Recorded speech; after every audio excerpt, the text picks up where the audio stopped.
Welcome to Poker Days with Randy G, and I'm Randy G.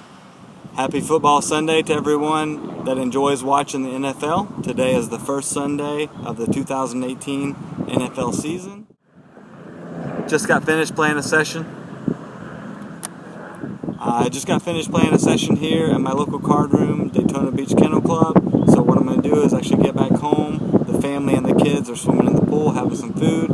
So I'm going to get home, have some food, jump in the pool, and break down some hands that I played here, and see what you guys think. Have a good one. So first and foremost, I played the tournament, which was again a turbo. It was a free roll, so limited number of chips. And before we even started playing in the game today, there was a gentleman that was sitting across the table, and right off the bat, before even any hands were dealt, he started an argument with a gentleman next to him about how the guy was sitting too close to him and how he was going to fight the guy. They wanted to go outside and all this crazy stuff. So right off the bat, it was kind of a weird vibe at the table, and based on that, I thought maybe the guy wasn't too experienced in tournament play and he just got a free roll ticket from somebody or from somewhere. But either way, it was kind of a weird start to the game. So the game started, the blinds were 50 and 100, and we had 7,000 in chips. So right off the bat, first hand, I'm under the gun, and I look down at pocket sevens. Basically, I look to come in for a raise with this hand. First hand, I want to kind of put some money out there, see if anybody wants to give me a call. I feel that if somebody gives me a call, they probably don't put me on the pair. They might think I'm being a little aggressive, so I kind of want to see how it played out. Again, I raised to 250, went around the table, everybody folded, and I just took in the pot. I actually showed my hand just to kind of show everybody that I had sevens and let them know that I wasn't really just raising just because it was the first hand of the game, and to kind of get a good feel for the table. Very second hand again, I look down and I have pocket queens. So actually in this hand, I'm in the big blind.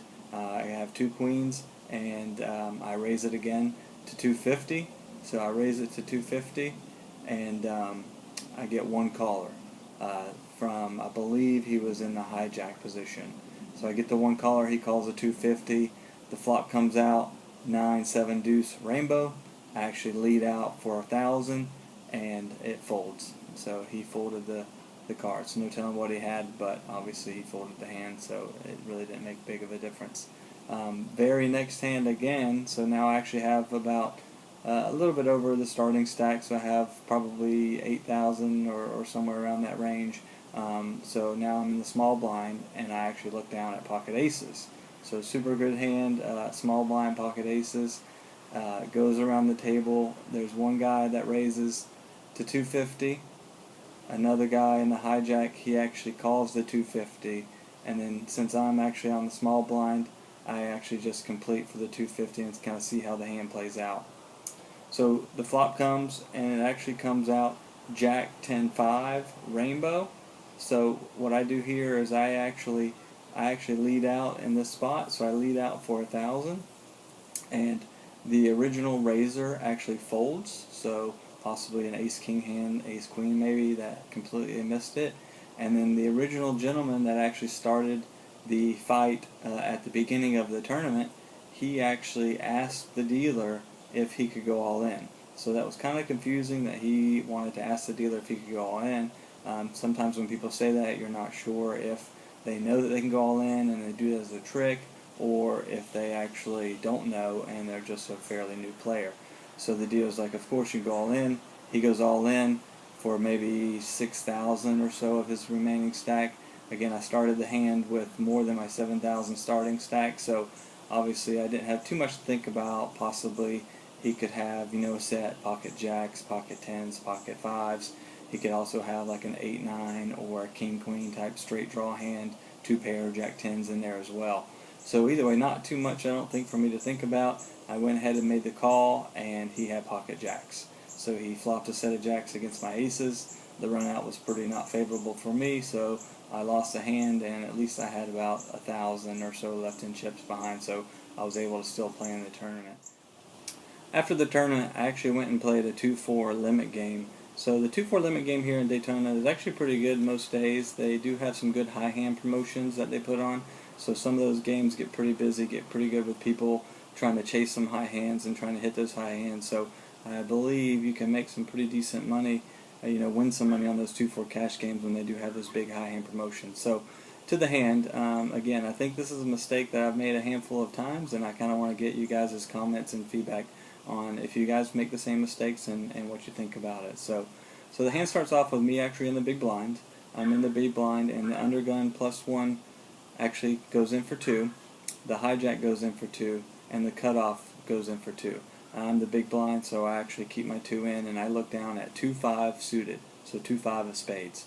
So pretty decent hand to see a flop with. If obviously the flop comes out pretty low, it's going to probably connect with me, and then I can try to get some money, possibly some bigger hands, if there's some big hands out there, and I actually hit my 2-5.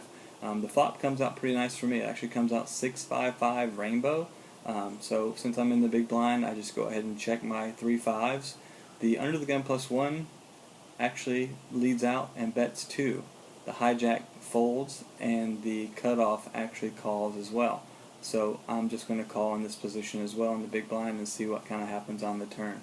One side note though is the under the gun +1 player and the cutoff player are sisters. They've been going back and forth with each other, kind of re-raising each other, messing around, joking, drinking some drinks, and having a good time. So there's a little bit of a situation going on there as well with getting in a hand with those two players. So anyways, the turn comes out as 7, an offsuit 7, and I don't really think that that's going to help too many hands right now. I think it's possible, depending on what they do on this street, if they bet or if they raise whatever, that they could be connected with a possible straight. They could have some straight cards in their hands, but it's highly unlikely with what happened pre-flop. So anyways, well, the flop comes out, like I said, the turn was a 7, so I actually go ahead and I lead out here for $4.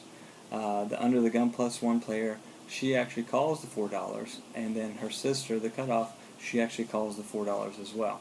So that being said, now I'm thinking that it's possible that they might have a straight draw, they could have 2 pair, something to that. So I'm not really quite sure, but I'm willing to kind of see what happens on the river.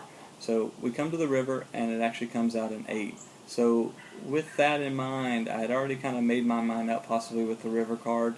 If the river card had come out with a straight possible on either side, that one of the 2 ladies had the straight.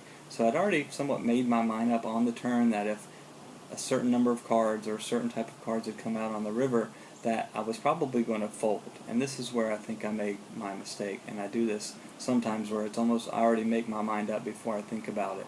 So I go ahead and check with the 8 on the river, and the under the gun +1 player, she actually bets out 4. Her sister actually raises her to 8, and then that just gives me the clear indication that I think it's time for me to fold. Again, I think if I had thought about this a little bit longer, I would have possibly come to a different conclusion, because all I had to do was actually call $8, and I believe there was probably about $50 in the pot. So just to call $8 to win 50, and her sister would have probably have called another 4, that would have given me the opportunity to win $54 for just calling 8. So pretty much made the mistake in folding, and they both showed their hands. The under the gun +1, she actually had Ace-7, and her sister, which was the cutoff, she had King-7. So reasonable that they both stayed in there on the flop on such a small bet, and with the 7 on the turn, obviously they both hit their card, they both had top pair, so it makes sense that they would both want to be in the hand. And then the 8 on the river, I think I got in the middle of them two, just kind of playing back at each other, and that is where I made my mistake by not calling. Was kind of assuming that I was already going to fold depending on what cards had come out, and not kind of assessing the situation a little bit further. Let me know what you guys think. Put some comments down below. Try to give me some good ideas, some good tips, maybe to help me move forward. It's a learning process for me, and I try to learn every time I go play cards. I appreciate you guys watching. Please remember that if you like the videos, please click the like button. Also, please leave some comments down below. Give me some feedback if you would. Again, this vlogging process is a learning process for me, so I'm trying to progress each day and make different videos, make the videos better, do some better editing as well. So please leave some comments regarding that, also regarding poker down below if you will. Again, I want to thank Andrew Neeme, Jeff Gross, Bill Perkins, and Pokerstars for setting this up. So thanks again, guys. Again, Poker Days with RandyG, and I'm RandyG. I appreciate you guys watching. Have a good one.